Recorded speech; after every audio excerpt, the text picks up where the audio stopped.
Bonjour à tous, j'espère que vous allez bien. Lui c'est Tito, moi c'est Cassie. Aujourd'hui, on va voir ensemble un sujet qui est très important et vous êtes tous concernés. En fait, votre petit chien, c'est pas votre partenaire pour rien. Donc, il vous aime d'un amour inconditionnel, il est fidèle, il est loyal, il partage vos joies, il partage vos peines. Donc, il a beaucoup de points communs avec l'être humain. Et donc, ces points communs, eh bien, font qu'il peut également tomber malade. Donc, on va voir ensemble les 12 maladies auxquelles peut être confronté votre petit chien. Et je vous explique tout ça après le générique.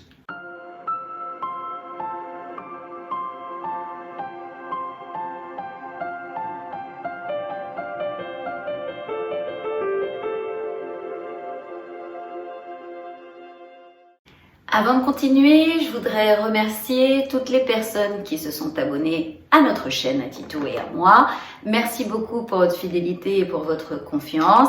Et malgré ce mois d'août où il y a vraiment beaucoup de personnes qui sont en déplacement et en vacances, et on les comprend, et vous avez entièrement raison après tous ces confinements, de profiter de vos vacances, malgré le fait qu'il n'y ait pas grand monde sur YouTube, eh bien j'ai pas mal de personnes qui s'abonnent et qui regardent mes vidéos. Donc je voudrais vous remercier énormément et je voudrais également inviter les personnes qui ne sont pas encore abonnées et qui regardent mes vidéos à vous abonner immédiatement.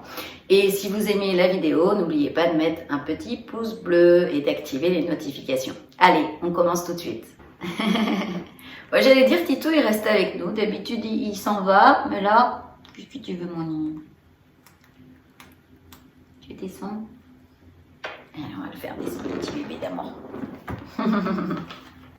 Alors, on va commencer par le premier point qui est l'insuffisance rénale. Alors, les chiens atteints d'une insuffisance rénale seront plus susceptibles de refuser de s'alimenter et ils seront fatigués. Ils s'hydrateront et urineront bien plus qu'à l'accoutumée. Donc ça doit vous alerter. On va voir ensemble le point 2 maintenant qui est le tétanos. Alors c'est une maladie infectieuse très grave et identique à celle de l'homme. Le tétanos attrapé par le chien entraîne spasmes musculaires, augmentation de la température corporelle et difficulté à supporter le bruit ainsi que la lumière. Cette maladie relevant de l'urgence peut être évitée grâce à un vaccin. Alors, le point numéro 3, la torsion de l'estomac. La torsion de l'estomac du chien entraîne de très fortes douleurs. Votre chien atteint d'une torsion de l'estomac aura tendance à avoir le ventre gonflé et il aura des difficultés à vomir. Il s'agit de l'une des maladies contre laquelle le chien ne peut pas être vacciné. Ensuite, on a le point 4, donc c'est la rage. Bien qu'elle soit assez connue, la rage est encore attrapée par de très nombreux chiens.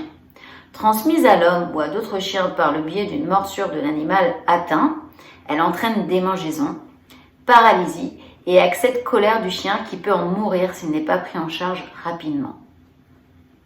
Ensuite, on a la maladie 5 qui est la maladie de Lyme. Alors, elle est transmissible à l'homme au même titre que la rage. La maladie de Lyme est transmise par les tiques et doit être traitée rapidement. Les chiens atteints auront tendance à être très fatigués et à moins se nourrir. Un traitement contre les tiques sera nécessaire. Point 6. La cystite. Alors, le chien touché par la cystite urinera souvent. Elle est plus susceptible d'être attrapée par les femelles que les mâles. J'aurais envie de vous dire un petit peu comme les humains. La cystite, c'est un peu une maladie de filles. Alors, la maladie numéro 7, c'est la pyroplasmose. Elle est également attrapée à cause des tiques. La pyroplasmose doit être traitée sous 48 heures. Votre chien aura les urines rouges, il aura une grande fatigue et il sera jaune. Donc, c'est des indicateurs qui devraient vous alerter quant à une probable pyroplasmose. Le point 8, la dysplasie de la hanche. Alors, il s'agit d'une maladie génétique concernant principalement les chiens de grande taille. Les chiens atteints boitent et seront assez rigides. Point 9, la maladie du carré. Alors, il s'agit d'une autre infection virale qui empêchera votre chien de manger, le fera vomir et tousser. Fort heureusement, des vaccins existent contre cette maladie. La maladie numéro 10, c'est la gastro-entérite infectieuse. Ce virus contagieux, aussi connu sous le nom de parvovirose, est contagieux et mortel. Les diarrhées hémorragiques et les vomissements font partie des symptômes de la gastro-entérite infectieuse. Alors, la 11e maladie qu'on va voir ensemble, c'est l'otite canine. Si votre chien secoue souvent la tête ou que du cérumen important dégage une odeur nauséabonde près de ses oreilles, c'est qu'il souffre peut-être d'une otite. Donc, n'attendez pas avant de l'emmener chez le vétérinaire. Et enfin, la dernière maladie que votre chien peut avoir, c'est le rhume. Et oui, les chiens aussi peuvent contracter un rhume. Ne les laissez pas trop longtemps dehors, par temps froid ou humide, et pensez à bien les sécher après une balade. Donc ça y est, on a fait le tour des 12 maladies potentielles que peuvent attraper vos petits chiens. Donc surtout, soyez attentifs aux symptômes, puisqu'on a vu ensemble les éventuels symptômes que peuvent causer toutes ces maladies. Surveillez votre petit chien, soyez toujours attentifs à ces changements d'habitude. Si vous voyez des choses qu'il ne fait pas habituellement, s'il arrête de manger, si il se gratte plus que d'habitude, si ses selles sont différentes que d'habitude. Vous savez, au Moyen-Âge, on regardait les selles, et les selles, ça nous permettait de savoir si on était en bonne santé ou pas. Donc, c'est toujours d'actualité. Je vous invite à regarder les selles de votre chien. Nous, c'est quelque chose qu'on fait tout le temps. Dès que Tito pose son petit caca, eh bien, je viens toujours regarder, bon, déjà, je viens l'enlever, mais donc je viens toujours regarder l'état de ses selles, si elles sont belles ou pas. Donc, si vous voyez qu'il y a du changement dans ces selles, au niveau de la couleur, au niveau de la texture, eh bien, surveillez votre petit chien, et si vous voyez que ça change pas, eh bien, vous allez chez le vétérinaire.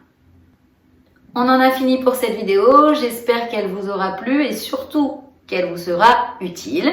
Si la vidéo vous a plu, je vous invite à mettre un beau pouce bleu juste en dessous la vidéo et à vous abonner à notre chaîne surtout pour ne louper aucune vidéo. Activez également les notifications et n'hésitez pas à partager également cette vidéo pour que tout le monde ait connaissance de ces 12 maladies. Sur ce, on vous fait des gros bisous, on vous souhaite un très beau mois d'août, passez de très bonnes vacances et on vous dit à très vite. Bye bye!